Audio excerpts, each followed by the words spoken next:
Here's some genuinely good news for a change. Depending on which state you live in, there is money your state government has set aside specifically for you, and in New South Wales, it adds up to more than $1,100 a year. Not a loan, not a one-off payment. Money available every single year, for as long as you hold your card.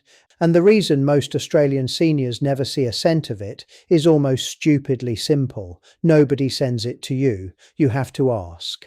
Let's go through exactly what your state owes you and how to claim it. Before we start, hit subscribe and tell me in the comments which state you are watching from, because this video is genuinely different depending on where you live.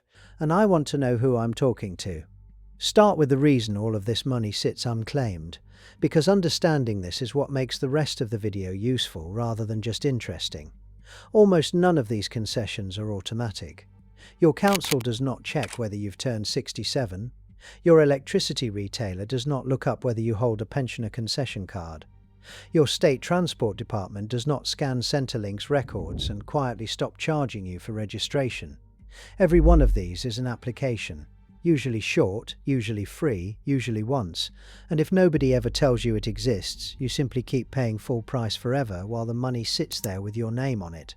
That's the entire mechanism. It isn't hidden, it isn't a loophole, and you aren't taking anything you're not entitled to. You're just claiming something that requires you to raise your hand first. Let's start with New South Wales, because it's the most generous package in the country, and it's worth walking through piece by piece. If you hold a pensioner concession card in New South Wales, here's what's available. Council rates. A rebate of up to $250 a year off your ordinary rates and domestic waste charges.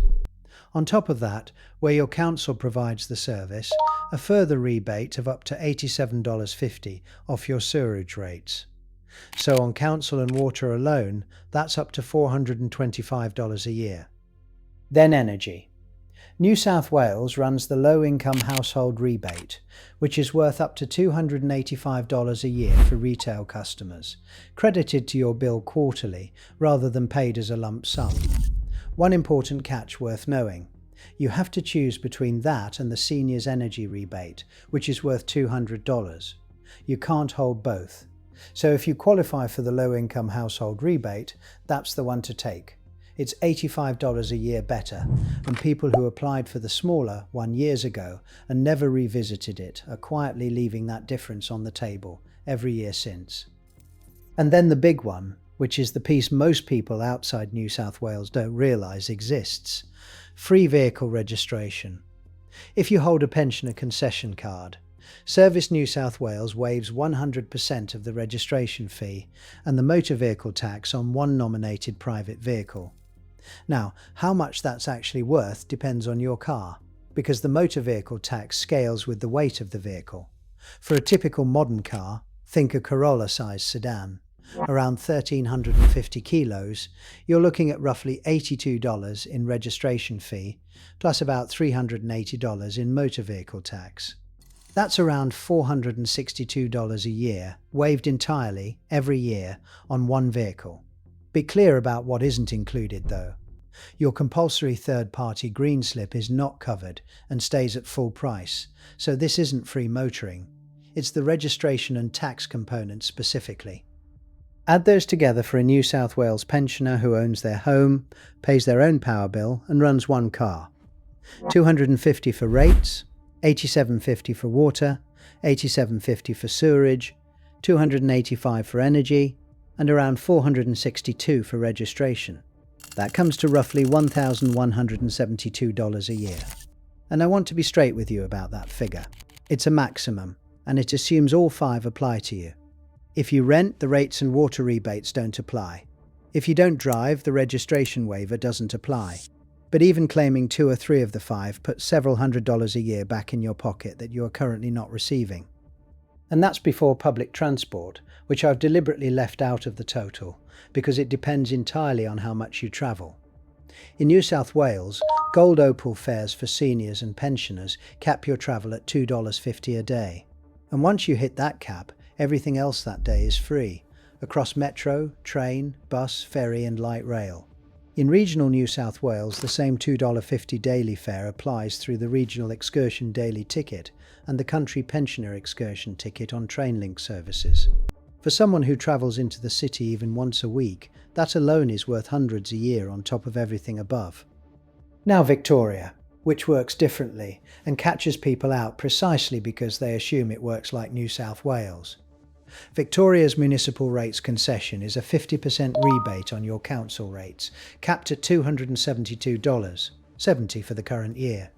There's also a $50 rebate on the fire services levy. On vehicles, Victoria does not waive registration entirely the way New South Wales does. Instead, eligible concession card holders get a 50% discount on the registration fee. So a Victorian pensioner and a New South Wales pensioner with identical cars and identical circumstances are getting genuinely different deals purely because of the border between them. If you've moved between states in retirement, or you're comparing notes with family interstate, this is exactly where the confusion comes from. And it's why my sister gets free Rego doesn't mean you do. Queensland next, and Queensland's strength is energy. The Queensland electricity rebate is worth $386.34 a year for eligible pensioners, veterans and seniors, the most generous standing electricity concession of any state on this list. If you're connected to reticulated natural gas, there's a further rebate of $92.12 a year on top. Queensland also runs a pensioner rate subsidy on council rates through local councils, and because the amount varies by council rather than being set uniformly statewide, that's one to confirm directly with your own council rather than assume. South Australia and Western Australia both run their own versions. In South Australia, the energy concession is worth up to $291.27 a year, indexed annually and calculated as a flat daily rate. South Australia also runs the cost of living concession, which is a separate annual payment for people on low or fixed incomes, available to renters as well as homeowners. Worth knowing, because a lot of these schemes exclude renters, and this one doesn't. In Western Australia, the energy assistance payment is worth $326.33 a year for eligible concession card holders. And separately, registered Western Australian seniors card holders receive a cost of living payment of $110.07 a year for singles, or $165.10 for couples.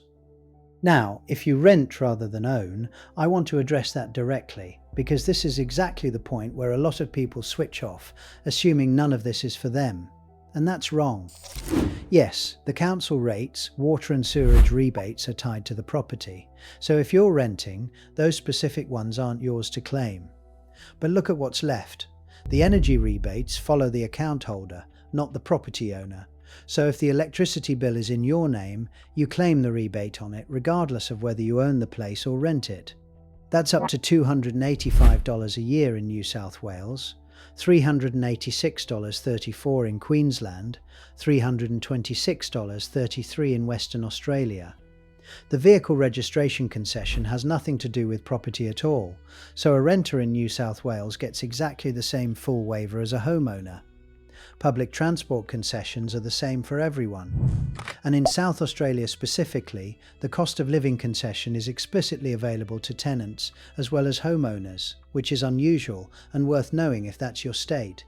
So a renting pensioner in New South Wales who claims the energy rebate and the registration waiver is still looking at something in the region of $750 a year.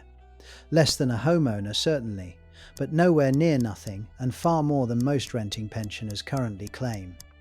Let me put the whole thing in one concrete picture, because the individual numbers are easy to hear and forget. Picture a couple in their early 70s in regional New South Wales. They own their home, they run one car between them, and they've been retired about 6 years. They sorted out their council rates rebate back when they retired because a neighbour mentioned it, $250 a year claimed. But nobody ever told them their council also handles their water and sewerage, so those two rebates, worth another $175 a year combined, have never been applied. Their electricity bill has been paid at full retail price for 6 years because their retailer never asked and they never thought to mention the card. And they've been paying registration on the car every single year, roughly $460 a time, entirely unnecessarily. Add up what they've missed, over $900 a year for 6 years running. That's not a hypothetical failure of eligibility. They qualified for every single one of those the entire time. They just never made 3 phone calls. Here's the thing I most want you to take from this, and it's the pattern underneath all of it. Every single one of these is a separate application, to a separate body, on a separate form. The council rebate goes through your council. The energy rebate goes through your electricity retailer or your state service department. The registration concession goes through your state transport authority. There is no single place where you apply once and receive everything, which is exactly why people who have successfully claimed one of these often assume they've claimed them all.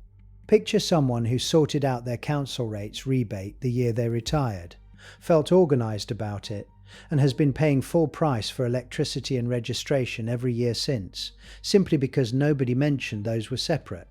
That's the most common version of this by far, and it's not carelessness. It's a system that never tells you what else is on the list. So here's what to actually do, and it's genuinely a single afternoon's work for potentially over $1,000 a year. First, make sure your pensioner concession card details are current, because every single concession here hangs off that card. Second, call your council and ask specifically for the pensioner rates rebate, and while you have them, ask whether they provide your water and sewerage services too, because in New South Wales those are separate rebates on the same bill. Third, call your electricity retailer, give them your card number, and ask them to apply the relevant state rebate to your account. This is usually a 5-minute phone call, and it applies going forward. Fourth, if you drive, contact your state transport authority about the registration concession, and remember, it's 1 nominated vehicle per eligible person. And fifth, if you have a spouse who also holds a card, check which concessions are per person rather than per household, because on vehicle registration in particular, that distinction can be worth several $100s. 2 honest notes before you go. First, every figure in this video is current as published, and these concessions are reviewed and indexed regularly, and several vary by council rather than being uniform across a state. So confirm the current amounts with Service New South Wales, your state's concessions department, or your local council before relying on any specific number here. Second, this is general information, not personal advice. Your eligibility depends on which card you hold, whether you own or rent, and your own circumstances, so check your specific situation with the relevant authority, rather than assuming any of these apply to you automatically. So tell me in the comments which state you're in, and whether you're already claiming these or whether any of them were news to you. I read them, and it genuinely tells me what to cover next. Take care, and I'll see you in the next one.